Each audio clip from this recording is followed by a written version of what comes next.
और इस वक्त की सबसे बड़ी खबर, मुंबई के करीब बोरीवली मीरा रोड स्टेशन के बीच ट्रेन में फायरिंग की घटना हुई है। और आपको बता दें कि ये train Jaipur Mumbai superfast train की बोगी में गोलीबारी हुई, जिसमें 4 लोगों की मौत हो गई। ये ट्रेन गुजरात से मुंबई आ रही थी। मरने वालों में एक आरपीएफ का एएसआई और 3 यात्री शामिल हैं। और बताया गया है कि ट्रेन नंबर 12956 में सुबह 5:30 बजे के करीब फायरिंग हुई और उस दौरान एक नहीं बल्कि 4 लोगों की जान चली गई। आरपीएफ के कांस्टेबल चेतन ने ही सबको गोलियां मारी है। गोलीबारी की घटना वापी से बोरीवली मीरा रोड स्टेशन के बीच हुई है। मीरा रोड बोरीवली के बीच जीआरपी मुंबई के जवानों ने आरोपी कांस्टेबल को गिरफ्तार कर लिया है और उसके बाद आरोपी को बोरीवली पुलिस स्टेशन में लाया गया। ये तस्वीरें भी इस वक्त हम आपको दिखा रहे हैं। आरोपी जवान ने अपनी सर्विस गन से ही ये फायरिंग की है, जिसमें 4 लोगों की जान चली गई है। अपने आप में बहुत बड़ी घटना की क्या ट्रेन में भी यात्री सुरक्षित नहीं है? तो आरोपी जवान फिलहाल हिरासत में है और देखिए, शुरुआती जानकारी के मुताबिक जो आरोपी है उसकी कहासुनी हुई थी एएसआई के साथ, जिसे इस घटना में गोली लगी, जिनकी मौत हो चुकी है। ज्यादा जानकारी के लिए सीधे रुक कर लेते हमारे सहयोगी विवेक का। विवेक, और क्या डिटेल्स अब तक इस खबर को लेकर सामने आ पाई है? देखिए, सबसे पहले मैं आपको तस्वीरें दिखाना चाहूंगी। न्यूज 18 इंडिया की team Jaipur Mumbai superfast train के उस बॉगी में मौजूद है जहां से फायरिंग शुरू हुई थी। मेरे पीछे आप जो देख रहे हैं ये पेंट्री कोच है और पेंट्री कोच में ही फायरिंग शुरू हुई थी। अगर मैं अपने कैमरामैन विनायक को बोलूं थोड़ा आपको नजदीक लाके दिखाए कि किस तरीके से यहां से ये फायरिंग शुरू हुई थी। पुलिस के लोग अभी भी अंदर मौजूद हैं। ये पेंट्री कोच है, यहां से फायरिंग शुरू हुई थी और अंदाजे लगाइए यहां से फायरिंग शुरू होने के बाद जो लोग हैं, जो विक्टिम हैं और जो आरोपी है, वो पेंट्री कोच से B5 तक पहुंचता है और S6 तक पहुंचता है। पेंट्री कोच से B5 और X6 की जो डिस्टेंस है वो तकरीबन 6 बॉगी है। अगर मैं आपको दिखाना चाहूंगा कि किस तरीके से लोग पैनिक होके भागे होंगे, जो विक्टिम्स थे वो भागे होंगे। पूरी ट्रेन जो है वो इंटरकनेक्टेड होती है और यहाँ से भागते हुए जो लोग थे, जो पैसेंजर थे और जो विक्टिम एएसआई था, वो अपनी जान बचाने की कोशिश कर रहा था। यहाँ से भागते हुए आगे की तरफ भागते हैं, लेकिन जो आरोपी है कांस्टेबल जिसका नाम चेतन सिंह बताया जा रहा है, वो सारे बॉगी को क्रॉस करते हुए B5 तक पहुंचता है। वहां पर ताबड़तोड़ गोलियां चलाता है और गोलियां चलाने के बाद इस पूरे मामले में तकरीबन 4 लोगों की मौत हो जाती है। 3 पैसेंजर हैं और 1 एएसआई है। और सूत्रों से मुताबिक जो बड़ी जानकारी और बड़ी खबर मिल रही है कि आरोपी ने अपनी सर्विस राइफल AK-47 से फायरिंग की थी। यानी आप समझ सकते हैं कि चलती ट्रेन में AK-47 से फायरिंग हो रही है और सुबह के तकरीबन 5:30 बजे पूरी जगह पर लोग सोए रहते हैं, गहरी नींद में होते हैं। सुबह सुबह AK-47 से लगातार फायरिंग होने के बाद लोग किस तरह से डर गए होंगे। मैं आपको B5 तक कोच के ले जाने की कोशिश करूंगा, क्योंकि सारी बॉगी जो है वो इंटरकनेक्टेड हैं। इंटरकनेक्टेड होने के बावजूद आरोपी ने सारे विक्टिम्स का पीछा किया। पीछा करने के बाद वो वहां तक पहुंचता है और पहुंचने के बाद अपनी सरकारी राइफल AK-40 और AK-47 से ताबड़तोड़ फायरिंग करता है। पुलिस ने जहां पर फायरिंग हुई थी उन बॉगी को पूरी तरीके से बंद करके रखा हुआ है ताकि एविडेंस के साथ छेड़छाड़ न हो। जो FSL की टीम है वो आए। देखिए, हम उस बॉगी तक पहुंच गए हैं जहां पर फायरिंग को अंजाम दिया गया था। इसके बाद जो बॉगी है वो B5 है। यहां पर फायरिंग को अंजाम दिया गया था। पुलिस के लोग अभी भी यहां पर मौजूद हैं। इस जगह पर है, ये B5 है। आगे डिस्टर्बिंग विजुअल्स है, ब्लड है, वो हम आपको नहीं दिखा सकते हैं। इसी जगह पर ये फायरिंग की गई थी। जो लास्ट बॉगी है B5, हमने आपको पूरा रास्ता दिखाया है कि किस, एक मिनट नहीं, आगे नहीं जा रहे हैं। पूरा रास्ता दिखाया कि पेंट्री कार से लेकर यहां तक B5 की जो डोर है, इससे पहले जो गोलियों के निशान थे गेट के बाहर, वो भी हमने आपको दिखाए थे। यहाँ पर पुलिस मौजूद है, जीआरपी के लोग मौजूद हैं, जीआरपी की टीम मौजूद है। यहाँ से आगे नहीं जा रहे, यहाँ से आगे नहीं जाएंगे। तो साफ तौर पर यहाँ पर जो ब्लड है वो यहाँ पर लगाया गया है। पुलिस की प्रोटेक्शन फोर्स यहाँ पे लगाई गई है, इसके आगे नहीं जा रहे सर। नहीं बोल रहे हैं ना, तो यहाँ पर पुलिस अब इन्वेस्टिगेशन कर रही है और इन्वेस्टिगेशन करने के बाद यहाँ पर पहुंचे। तो हमने आपको दिखाया कि इतना लंबा जो टूर है, 4 से 5 बॉगी क्रॉस करने के बाद लोग अपनी जान बचाते रहे और भागने के बाद यहाँ तक पहुंचे हैं। उसके बाद पुलिस ने पूरे टीम को, जो पूरे बॉगी है, उससे पूरी तरह से कॉर्डन ऑफ कर दिया है और कॉर्डन ऑफ करने के बाद यहाँ पर जांच चल रही है। तो जिस तरीके से रीमा हमने आपको दिखाया कि 5-6 बॉगी तक लोग अपनी जान बचाते रहे, कोशिश करते रहे कि लोग बचकर बाहर निकले। देखिए जगह कितनी छोटी होती है, सिर्फ 1 से 1.5 फुट के बीच में कोई आपके पीछे AK-47 लेके आ रहा है, फायरिंग कर रहा है, उसमें से आपको 5 बॉगी क्रॉस करके आनी है। यानी कि ये साफ हो गया कि झगड़ा जो है वो ऑल ऑफ सडन नहीं हुआ था, एक प्रॉम्प्ट झगड़ा नहीं था कि एक जगह बैठे हैं, बहसा बहसी हुई, झगड़ा हुआ और गोलीबारी हो गई। ये झगड़ा काफी देर से चल रहा था और झगड़ा चलने के बाद जो फायरिंग शुरू हुई है वो पेंट्री कार से शुरू होती है और पेंट्री कार से शुरू होने के बाद फायरिंग सीधे B5, जो मेरे पीछे बॉगी देख रहे हैं B5, वहां तक पहुंचती है। 3 बॉगी में फायरिंग हुई है। S6 जो स्लीपर क्लास है, पेंट्री कार जिसमें खाना बनता है पूरी ट्रेन के लिए, और तीसरा B5 थर्ड AC टायर जिसमें मैक्सिमम फायरिंग हुई है। यानी कि आप अंदाजे लगाइए कि AK-47 से, जो सूत्रों से जानकारी मिली, AK-47 से फायरिंग हुई, कितने राउंड फायरिंग हुई होगी।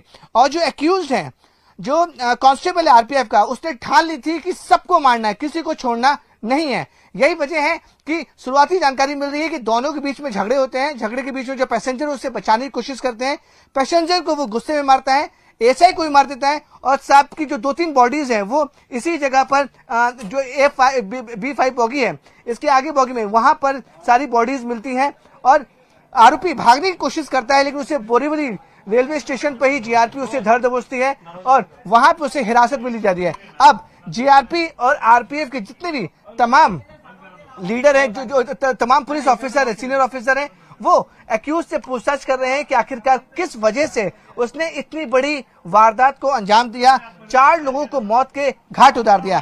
जिससे मैंने आपको दिखाया कि किस तरीके से जो बॉगीज थी वो इंटर कनेक्टेड था, उस तरीके से लोगों को मारा गया है और पुलिस ने अब आरोपी को हिरासत में ले लिया है।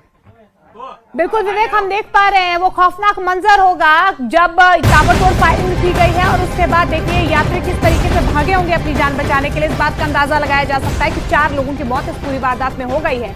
लेकिन बड़ी खबर आ रही है कि मुंबई ट्रेन में हुई फायरिंग के मामले में ये बड़ी खबर है कि आरोपी जवान ने AK-47 से ये सभी गोलियां चलाई थी। न्यूज 18 के हवाले से योगी विवेक गुप्ता की ये बड़ी खबर है, जहां पे जिस राइफल का इस्तेमाल किया गया वो AK-47 है और जाहिर सी बात है कि ये अत्याधुनिक हथियार, और इससे जब आप फायर करते हैं तो फिर किसी का बचना मुश्किल ही होता है। और यही हुआ, यहाँ भी एक शख्स नहीं बल्कि उसको बचाने वाले जो 3 शख्स थे, जो यात्री थे इस ट्रेन में सफर करने वाले, उनकी भी जान चली गई। तो देखिए AK-47 जो कि उसकी सर्विस राइफल थी, यानी आरोपी कांस्टेबल की सर्विस राइफल, उससे ही उसने फायरिंग शुरू कर दी। और जैसा कि हमारे सहयोगी विवेक आपको तस्वीरें भी दिखा रहे थे कि पेंट्री कार से पीछा करते हुए B5 कोच तक जाना और वहां पर गोलियां चलाना, ये अपने आप में खौफनाक है उन सभी यात्रियों के लिए भी जो उस ट्रेन में उस वक्त मौजूद थे। तो जयपुर मुंबई एक्सप्रेस में फायरिंग AK-47 से गोली चलाने की खबर जो मिली है उसके बारे में इस वक्त हम आपको बता रहे हैं। सूत्रों के हवाले से यह खबर है और इस दर्दनाक घटना पर वेस्टर्न रेलवे के CPRO सुमित ठक्कर का कहना है कि आरोपी चेतन को गिरफ्तार कर लिया गया है इस वक्त, जबकि घटना में जिन यात्रियों की मौत हो गई है उनकी पहचान की जा रही है।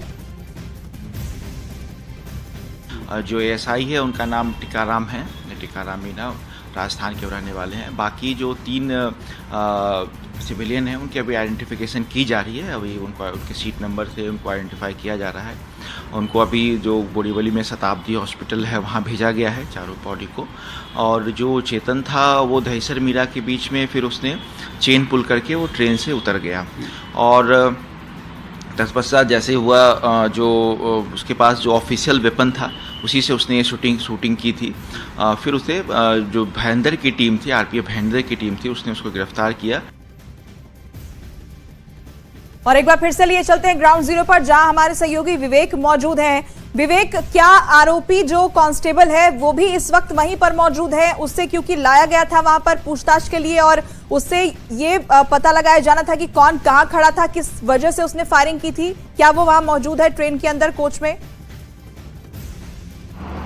देखिए, इस समय जो आरोपी है वो बोरीवली जीआरपी के कस्टडी में है। आरोपी को बोरीवली रखा गया है, वहां पे उससे पूछताछ कर रही है। लेकिन मैं आपको ट्रेन फिर से दिखाना चाहूंगा कि ट्रेन अब पूरी तरीके से यार्ड में आ चुकी है। एफएसएल की टीम भी यहाँ पर मौजूद है, एफएसएल की टीम भी आ गई है। और जिस कोच में हमने आपको पूरा दिखाया कि किस तरीके से गोलीबारी हुई है, और मैं आपको पीछे की तस्वीर दिखाऊंगी। एफएसएल की टीम मौजूद है और एफएसएल पूरी तरह जांच कर रही है कि आखिरकार क्या सिचुएशन हुई होगी, किस तरह से पूरा घटना घटी होगी।